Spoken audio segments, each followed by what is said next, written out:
घोर सजण जी शान मथा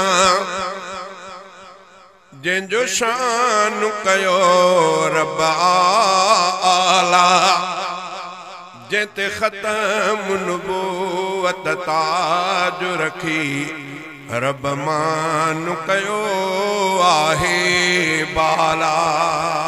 नारे तकबीर शाने मुस्तफा शाने सहाबा ताज तहफ़्फ़ुज़ ख़त्म नबूवत जमीयत उलमा इस्लाम। नारे तकबीर।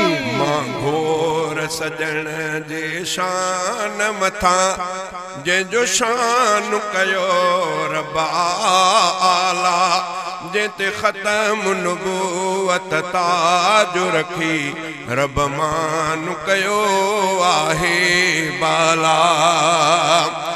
आदम खां वठी ईसा ताईं गॾु थिया समूरा नबी जाते अची अरबी इमाम थियो सब जो एज़ाज़ ही बख्शो रब ताला जंहिंते ख़तम नुबूवत ताज रखी रब मान कयो आहे बाला।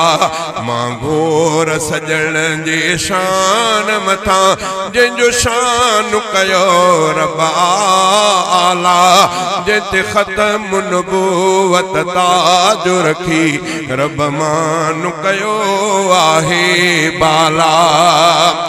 को गोठ शहर कई बस्ती लई थी जग में पैगंबर आयो। को गोठ शहर कई बस्ती लई थी जग में पैगंबर आयो। पर अरब अजम सारे जग में पर अरब अजम सारे जग में महबूब नबी जाहिन जाला जंहिंते ख़तम नुबूवत ताज रखी रब मान कयो आहे बाला। महबूब नबीअ खे रब साईं लक़बन सां सॼो आहे बेशक।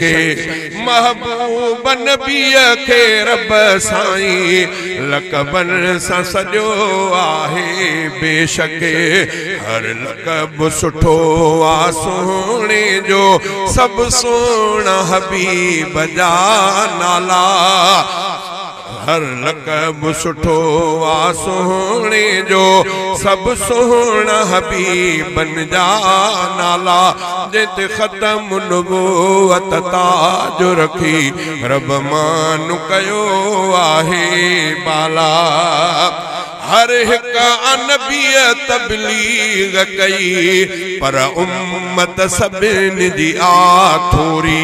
हर हिक नबीअ तबलीग कई पर उम्मत सभिनी जी आ थोरी।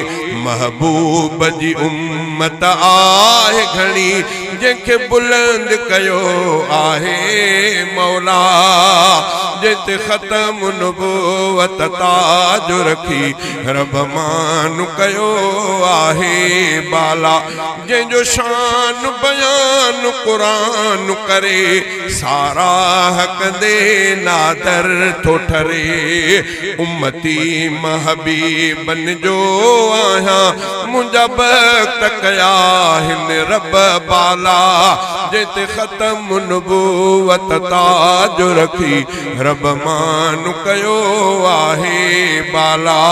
मां घोर सजण जे शान मथा जंहिंजो शान कयो रब आला जंहिंते ख़तम नुबूवत ताज रखी रब मान कयो आहे बाला।